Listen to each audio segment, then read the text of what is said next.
This presentation is an attempt to help good and I believe well-meaning people. People who I believe for the most part should be commended for their thirst for the truth and willingness to go against the grain. But they are also people that I feel have been deceived and led into a type of religious bondage by false brothers similar to that of the Galatians in the Bible. This group is sometimes called the Sacred Name Movement, although they themselves may or may not call themselves by any title, and they are often not connected to one another. It is for the most part independent teachers espousing variations of the same type of false teaching. The core belief is that the modern renditions of the name of the Father and the Son are pagan, and that pronouncing the names correctly is either part of how one is saved, or, alternatively, just a way to keep from becoming cursed. There is a strong emphasis that there was a conspiracy to edit out the real names of the Bible in order to get man to worship the wrong God. I will list a few of the topics that I will be discussing. Baal, the name or shame of God, the Tetragrammaton. Is Jesus connected to Zeus? Is Zeus or dios connected to Zeus? How did we get the name Jesus? What is the true pronunciation of Jesus? Are we calling on pagan gods when we call on the modern names of God and Jesus? Does Krishna equal Christ? Where does the word Jehovah come from? What does the Bible say about saying the original Hebrew names? So let's begin with the topic of Baal, because it's something that almost all the sacred namers mention first. The main argument over the use of the sacred name usually goes something like this. The Hebrew words Baal and Adonai mean Lord. Baal and Adonai are also pagan gods of Phoenicia. Therefore, to use the English word Lord in reference to God is blasphemy. Now, if that logic is correct, then we should also argue this way. Molech means king. Molech is a pagan god of the Moabites. Therefore, to use king in reference to God is blasphemy. Another example would be Diana. Diana means divine. Diana was a pagan goddess of the Ephesians and many others. Therefore, to use divine in reference to God would also be blasphemy. You see, these common and general words only became proper nouns over much time. But that did not stop the common word from being a valid word to use. The faulty logic is in the presumption that if a false religion commonly used a title in reference to a false god, then this somehow taints that word and makes it blasphemy to use for the one true God.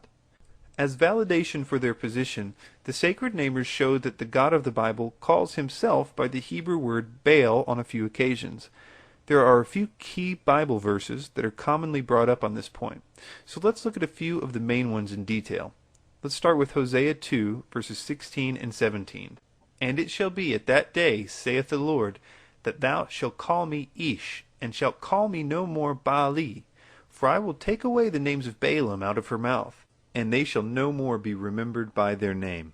This is taken out of context to mean that there will be a day when God will reteach them the correct way to pronounce his proper name, and he will stop them from speaking the false names of God, which they believe mean Baal. It's actually kind of a shame that the sacred name teachers have more or less stolen the depth and beauty of this verse from their students by simply reading it out of context and then quickly giving an interpretation like the one that I just gave. It is no coincidence that the term Ish in this verse means my husband, and that Baali, which is a form of Baal, means my lord or my master. It is no coincidence because this entire chapter is talking about marriage. In fact, the whole book of Hosea is about marriage in a sense, and so is this verse. This is a good time to introduce you to the 20-20 rule. It basically means that you should read 20 verses before and 20 verses after a particular verse to get the context so that you understand what the scripture is talking about. In the book of Hosea, Hosea was directed by God to marry a prostitute, which he did. The prostitute kept sleeping around with other men, even after they were married. And Hosea was surprised when God told him after that to go get her and bring her back into his house and love her and remain married to her despite her unfaithfulness to him. Marriage here is symbolic of the covenantal relationship between God and Israel. Israel has been unfaithful to God by following other gods and breaking his commandments. So Israel is symbolized by a harlot who violates the obligations of marriage to her husband. But Hosea represents God and his grace and mercy to the rebellious Israel, and how he keeps bringing her back despite its unfaithfulness. The first part of this chapter is explaining the many transgressions of the symbolic wife, Israel, and how she worshipped other gods, including Baal, and offered sacrifices to him. It talks of what the wife deserves for this adultery. But then, in the 2 verses before these verses that we just read, God, in his grace, begins to call her back to him. The 2 verses before this say, "Therefore, behold, I will allure her, and bring her into the wilderness, and speak comfortably unto her. And I will give her vineyards from thence, and the valley of Angkor for a door of hope. And she shall sing as in the days of her youth, as in the day when she came up out of the land of Egypt." So, even after a long talk of her unfaithfulness and idolatry, God says he will make their relationship like it was after Egypt, when she was faithful. And then we have the passage in question, which says, "And it shall be at that day, saith the Lord, that thou shalt call me Ish, and shalt call me no more Baali. For I will take away the names of Baalim out of her mouth, and they shall no more be remembered by their name." The Hebrew words Ish and Baal, the root of Baali, are both translated by the English word husband in other places in the Bible. Ish is a very interesting word, which we will look at in more detail later, but it is translated as husband in 69 verses, while Baal is translated as husband in only 3 verses. The connotation is that Ish is like a relational husband, and Baal is a lord or master over his wife. God is saying in this verse that in the future there will be a different relationship between him and his people, and they will call him husband instead of a type of master, and they will be a family, not a type of slave. The fascinating part about this is that the prophet Jeremiah was also told by God to make this exact same prophecy. Also realize as I read it that in verse 32, it's one of the other 3 places in the Bible where the word Baal is translated as husband, and that's not a coincidence. "Behold, the days come, saith the Lord, that I will make a new covenant with the house of Israel and with the house of Judah, not according to the covenant that I made with their fathers in the day that I took them by the hand to bring them out of the land of Egypt, which my covenant they break, although I was an husband unto them, saith the Lord.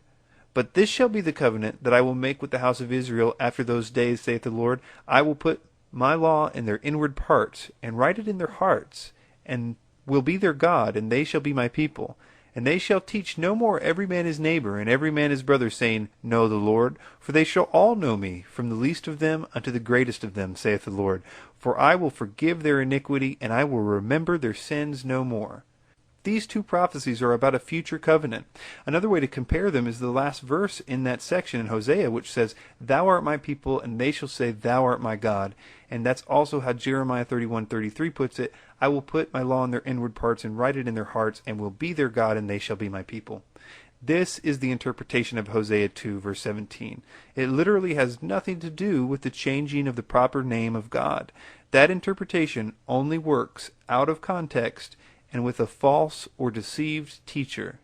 Another verse that is used to attempt to show that there was a conspiracy to insert Baal for the true name of God is found in Joshua 11, verse 17. "Even from the Mount Halak that goeth up to Seir, even unto Baal God in the valley of Lebanon, under Mount Hermon, and all their kings he took and smote them and slew them." The idea here is that the name of the region Baal God is evidence that the term God in the English language is connected to Baal. They will say things like, if you say that you worship God, you are really worshiping Baal, and this is their proof text. But Baal God is a compound name, and like other places in the region, even to this day, there are compound names using the term Baal. One example is Baalbek, and it no doubt is a place that Baal was worshipped in times past. But the word God, G-A-D, that it's similar in sound to the modern word God, G-O-D, is pure coincidence. The English word God derives from the Proto-Germanic root, and not the Semitic, so it's logically impossible that these words have similar origins. This is one of those that the smart sacred namers refrain from using, because of the 100% lack of any etymological evidence. God, G-A-D, is another ordinary common noun in Hebrew that has no connotation to the Lord. It means good luck. Genesis 30:11 says, Then Leah said, What good fortune! So she named him God. So it is not surprising that the Hebrew word for good luck became a proper noun, as we see here in this compound name for this place. The final Baal verse we're going to look at is in Jeremiah 23, verse 26. How long shall this be in the heart of the prophets, that prophesy lies?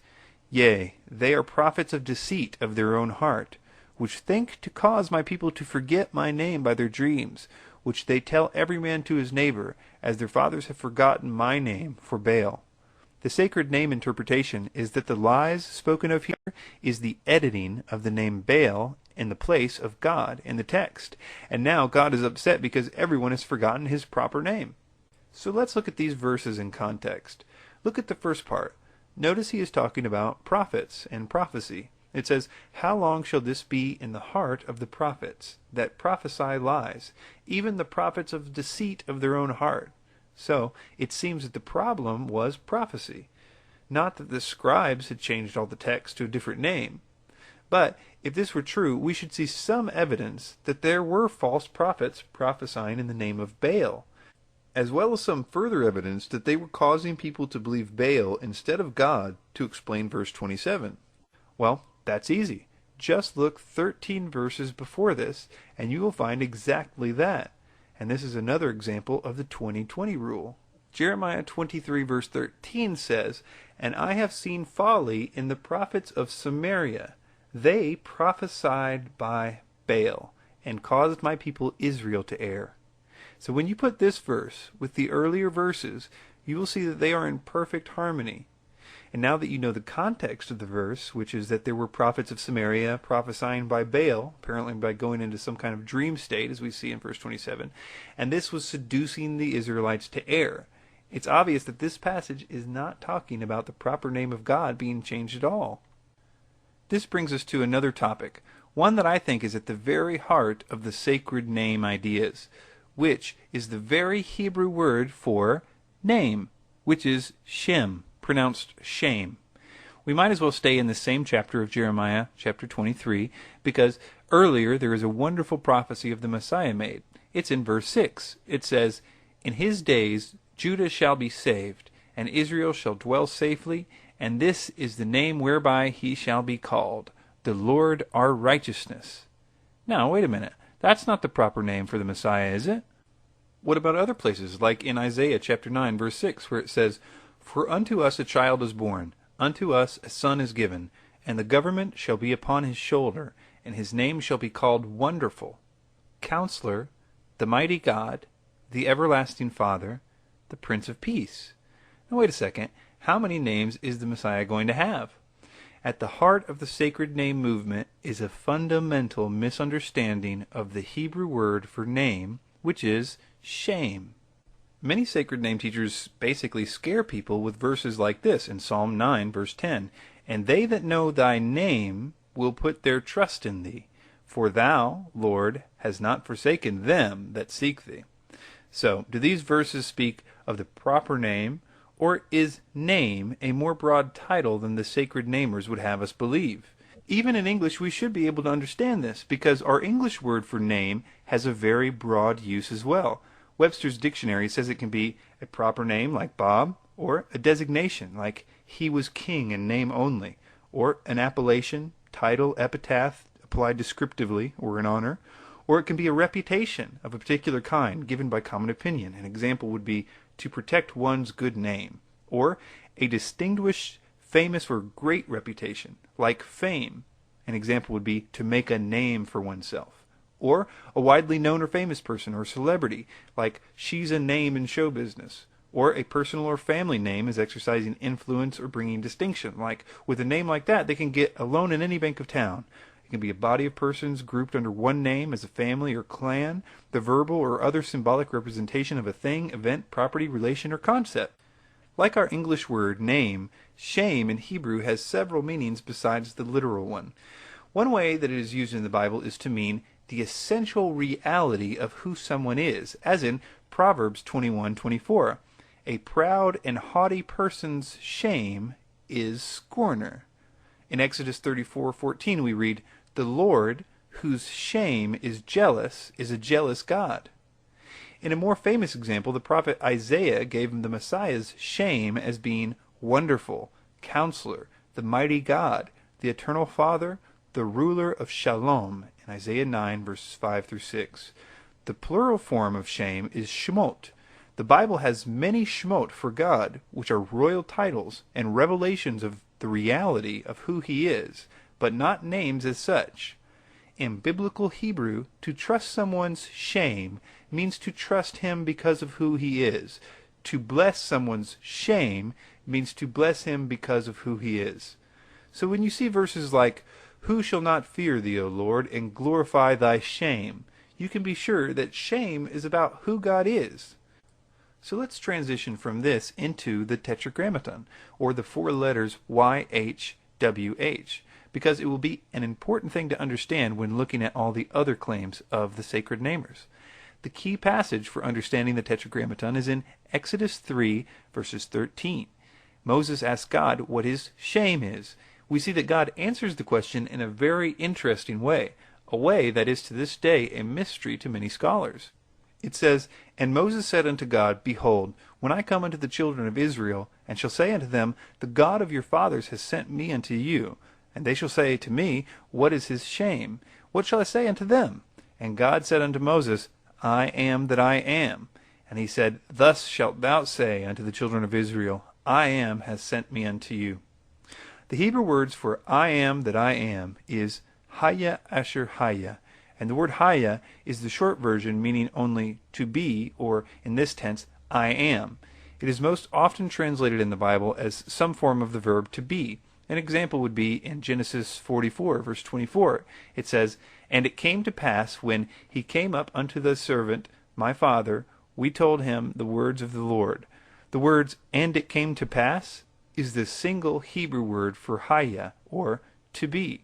Yahweh and Haya, or Eya, are both from the same verb, Haya in biblical Hebrew.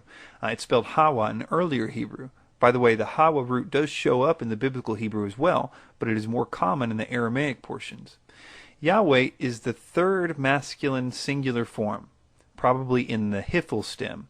Eya, or Haya, is the first common singular in the Qual stem.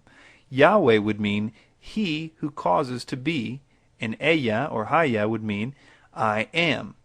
So, Yahweh is in most places the third person masculine singular conjugation of the root Haya. This is the tense you would use if you were referring to God, as opposed to God referring to himself, because God's name is a verb.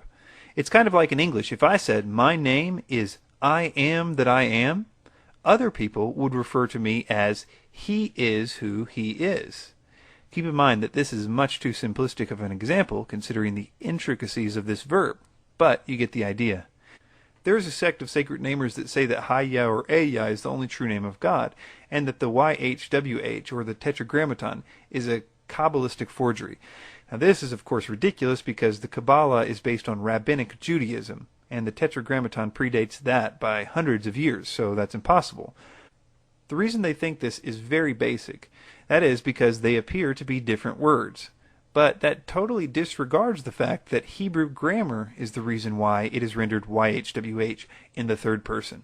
I emailed one of the premier scholars of ancient Hebrew alive today, and his response to this question was as follows. When God reveals the covenant name, he says his name is I am that I am. This is the first singular form of Haya. Nothing else it can be. Yahweh is the same root, just a third person grammatically in a different stem. So what is this mysterious word in this mysterious tense called the Tetragrammaton?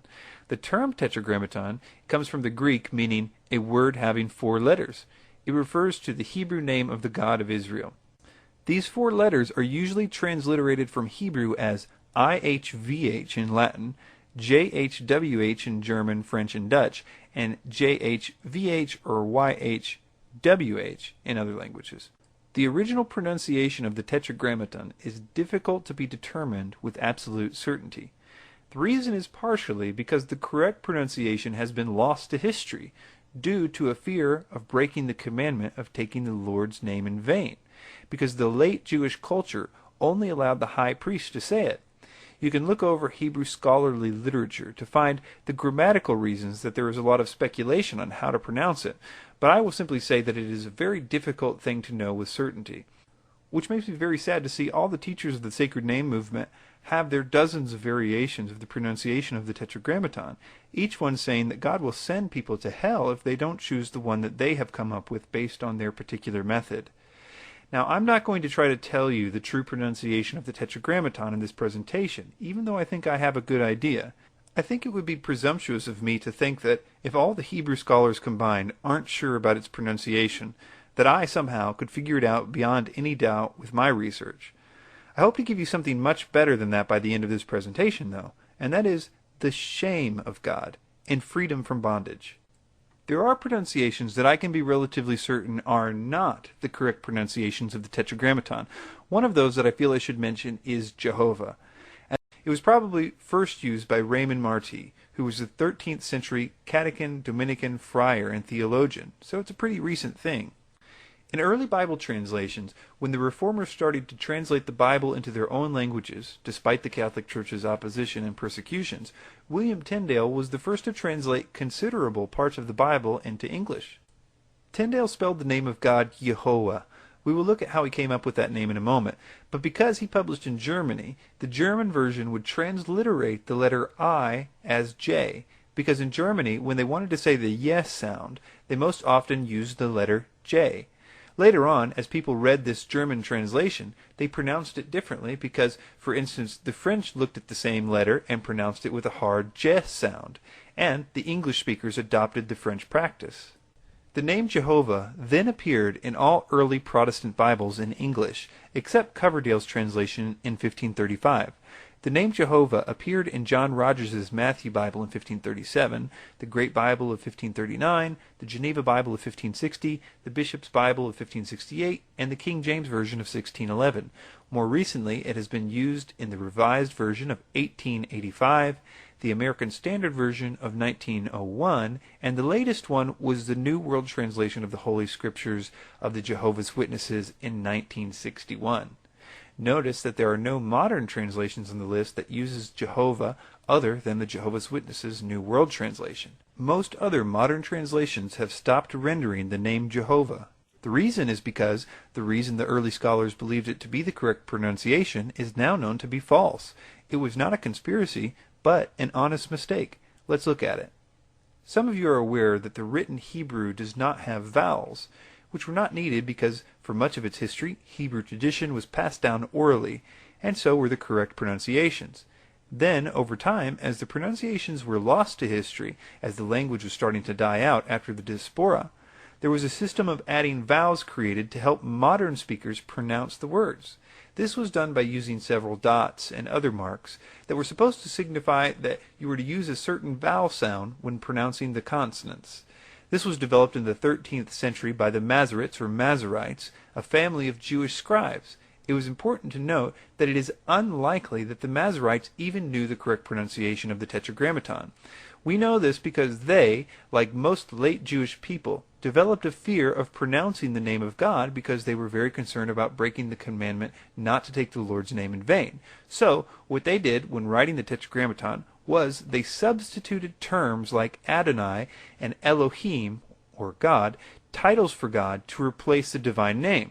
But instead of actually changing the word, they would only insert the vowel markers of Lord and Adonai, not the words themselves, to indicate to the reader that these substitutes were to be used. So, people would see the Tetragrammaton, yet with the vowel markings of the substitute names.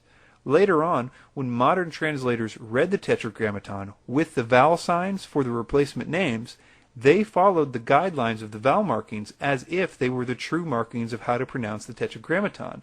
And this is where the pronunciation of Jehovah or Jehovah came in. But we now know why the vowel markers were there, and we understand that the pronunciation of Jehovah or Jehovah is a philological impossibility. But, as I mentioned, there are more than a few groups out there that have entire doctrines resting on this pronunciation. And so, they say it must be that the vowel points are inspired and that they existed in the earliest forms of Hebrew. This is a view that is not supported by modern scholarship in the main. Let's move on to a different claim. Many sacred namers claim that YHWH is derived from the pagan word for Zeus. In fact, Zeus comes up quite a lot with the sacred namers, and we will look at him again as we investigate the name for the Messiah later on.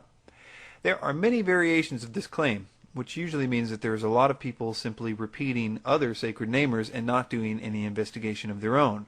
So I'm going to have to debunk several variations of this claim.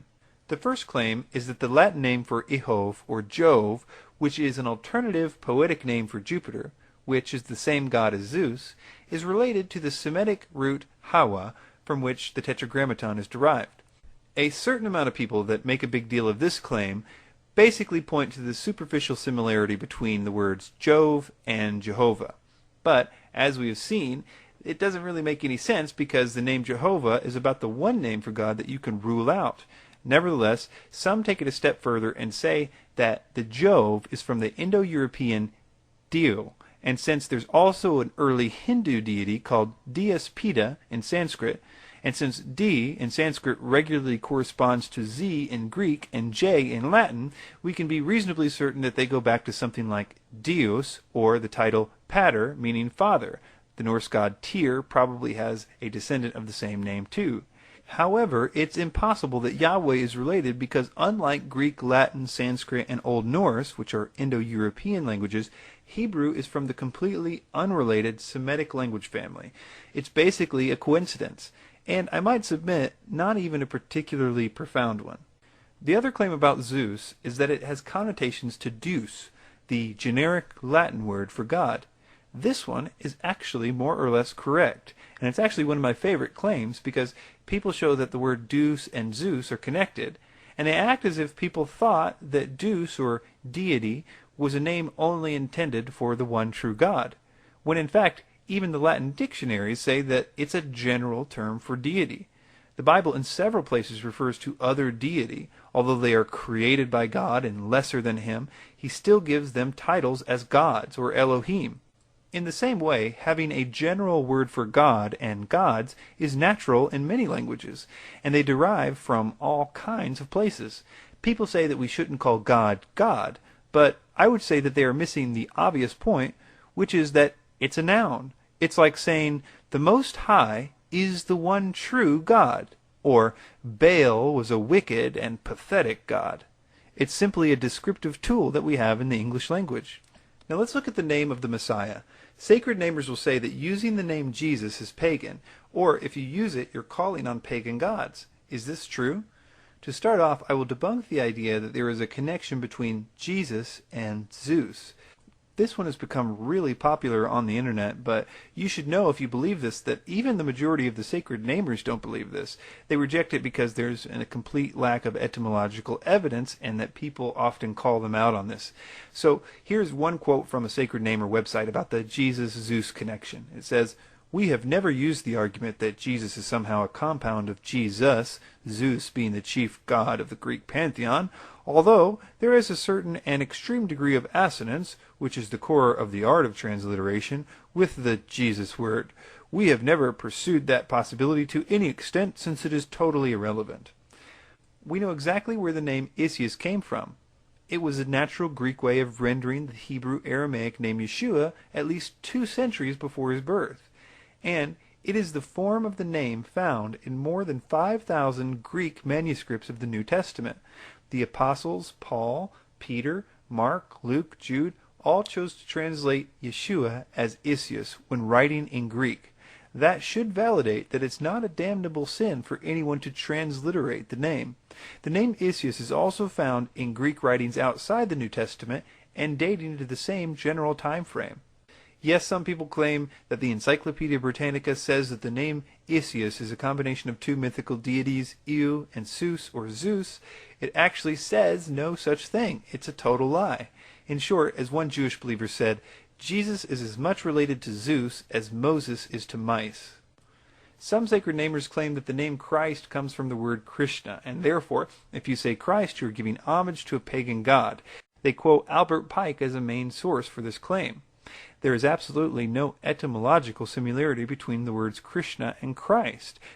The Sanskrit word is called Krishna and has a literal meaning of black or dark blue. and is used as a name to describe someone with dark skin, and pictures of Krishna are often depicted with blue skin. Christ is an English term for the Greek word Christos, meaning the anointed. In the Septuagint version of the Old Testament, Christos was used to translate the Hebrew Mashiach, meaning one who is anointed. Christos in classical Greek usage could mean covered in oil, and thus it's a literal translation of Mashiach. The Greek term is thought to derive from the Proto-Indo-European root of gere, to rub. Clearly then, why both words have a similar initial sound, they have totally different etymologies. Also, Krishna is the proper name for a Hindu deity, whereas Christ is not a proper name, nor is it a surname, it is a title. Christos existed in ancient Greek and is a common word long before it was appended to the Messiah. You can follow me step by step through the transliteration of this name to see how it came about. Transliteration is the practice of converting a text from one writing system into another in a systematic way. As you can see from these graphs, the Y was translated into an I in Greek. This wasn't a conspiracy. This was because there was no Y in Greek, and I was the closest letter available to make that sound. The first sound of the second syllable of Yeshua is the sh sound. It is represented by the Hebrew letter shin. However, Greek, like many other languages, has no sh sound. Instead, the closest approximation, the Greek sigma, was used for transcribing Yeshua as Isius. The final sigma, or S, added at the end of Isius occurs in the standard transliteration of the proper masculine noun from Hebrew to Greek. Greek nouns and names almost always have case endings. The same is true for names like Nicodemus or Judas, Lazarus, and others. The sigma, or S, is added at the end of the word to distinguish that the name is the masculine form. It also makes the name declinable. If you notice that the word Isius is rendered in the genitive form as Isio, you'll notice that there is no final sigma. So, I hope so far you can see that there is nothing pagan about the name Jesus. So the question is about the J. Why was it added in modern English? Was it a conspiracy? Does the J somehow make the name Jesus pagan? The IA got changed to a JE in order to make it pronounceable for Germans. And we English speakers saw their spelling and pronounced it the way we pronounce J's, which we pretty much got from the early French. It's just how languages develop. It is true that Jesus is not how his disciples or his friends pronounced his name. Two questions then arise. One, well, how was his name pronounced then? And the second one can also apply to the Tetragrammaton, which is, are we supposed to say the Hebrew name to be saved, or is there some extra power or blessing for saying his name in Hebrew? So let's look at the first question, which is, what is the true pronunciation of the Messiah's name? 10 Hebrew leaders had the name Yehoshua. The Aramaic form was Yeshua. The sacred name argument is that the name Jesus is a corruption and should be translated Joshua or Yehoshua. But this does not take into consideration that the Aramaic name for Joshua or Yehoshua was Yeshua. Since Aramaic was the spoken language at the time, he would have been called Yeshua. The name Jesus is the Greek equivalent to Yeshua.